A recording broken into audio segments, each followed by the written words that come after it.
أهلا وسهلا بحضراتكم في درس جديد من قناة ريمين كيمي أو قناة مصري. درس النهاردة عن المفعول به.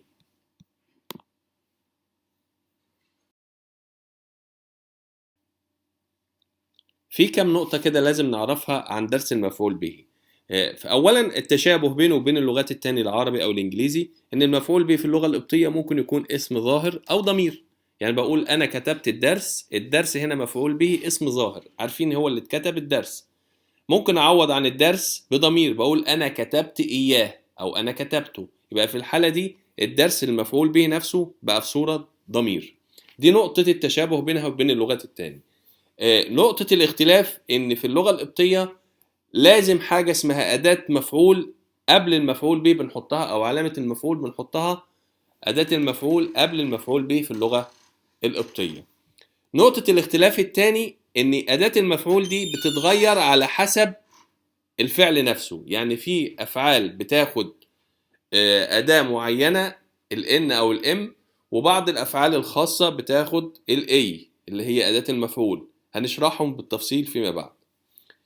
بعد كده احنا اداة المفعول نفسها بتتغير على اساس المفعول به نفسه، لو كان اسم ظاهر او ضمير. يعني الاداة المفعول بيبقى ليها شكل لو الاسم ظاهر، لو المفعول به اسم ظاهر، ولو المفعول به ضمير بيبقى لها شكل تاني.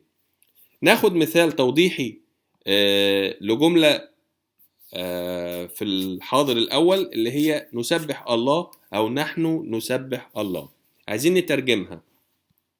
طبعا تين اسمه ايه افنوتي، دي طبعا جملة كلها على بعضيها، أنا بس مبعدهم عن بعضيهم عشان نشرحهم بالتفصيل.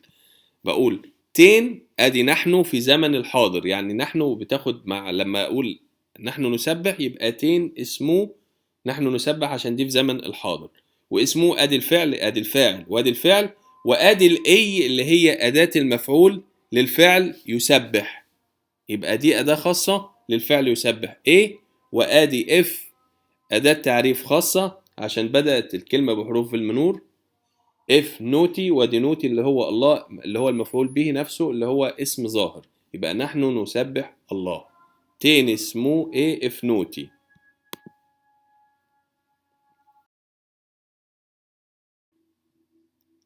طيب ايه هما ادوات المفعول؟ عندي 3 ادوات للمفعول. عندي الان بتتحول لام قدام الكلمات اللي فيها حروف شفهية، وخدنا ان الان والام دول خدناهم كأداة ربط صفة وأداة ربط مضاف ومضاف إليه.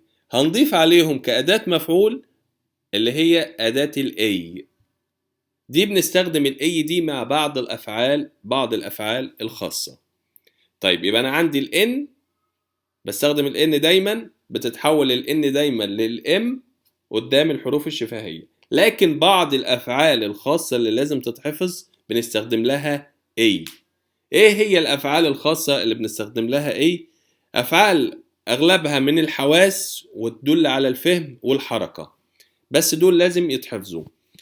ايه هما الافعال؟ ناخد نهطي يؤمن، ناف يرى، سوتيم يسمع، شوليم يشم، جم جيم يلمس، كم حرك، شاري يضرب، موتي يدعو، تيهو يطلب، قاطي يفهم، هوس يسبح، اسمو يبارك، إرهوب يعمل، ميف إي يذكر، شيني سأل. يبقى كل الأفعال دي ال15 دول ونضيف عليهم حوالي 10 كمان، بس نحفظ دول الأهم. يعني بيستخدم لهم الاي، يعني كأداة مفعول لو أي فعل من دول جه بنستخدم له حرف الاي.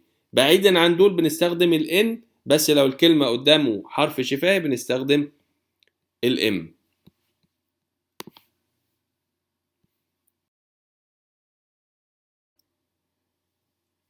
طيب ناخد دلوقتي المفعول به كاسم ظاهر وناخد امثله على ال3 ادوات اللي احنا اخدناهم.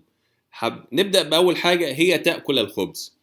هي تاكل الخبز دي في زمن الحاضر الاول، هي لسه بتاكل، يعني يبقى هي في تصريف هي مع الحاضر الاول بتبقى اس، وتاكل او ياكل او ام، وادي أداة المفعول ام عشان بعديها حرف شفاهي اللي هو البي، يبقى اس او ام ام ادي أداة المفعول، وادي البي أداة التعريف للمفرد المذكر، واويك الخبز، يبقى اس او ام ام بي اويك هي تأكل الخبز. يبقى احنا استخدمنا هنا ام عشان بعديها حرف البي اللي هو الحرف الشفاهي.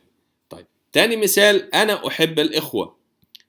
انا مع الحاضر الاول يبقى تي، واحب مي ادي الفعل، وادي الان اداة المفعول عشان ما جاش بعديها حرف شفاهي،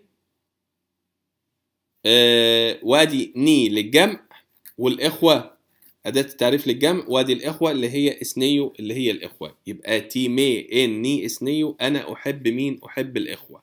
آدي أداة المفعول وادي المفعول به. طبعا زي ما قلت إن المفروض الجملة كلها بتبقى مضمومة، بس أنا مفرطهم كده عشان نفهم شرح الأدوات. طيب ثالث مثال اللي هو أنتم تضربون القطة. أنتم في الزمن الحاضر الأول بيبقى تصريفها تيتين، تيتين ويضرب شاري. هنا يضرب هنا هنستخدم لها أداة مفعول الأي لأنها من أفعال الحركة اللي احنا أخدناهم. شاري يبقى مش هناخد لا إن ولا إم، يبقى أي.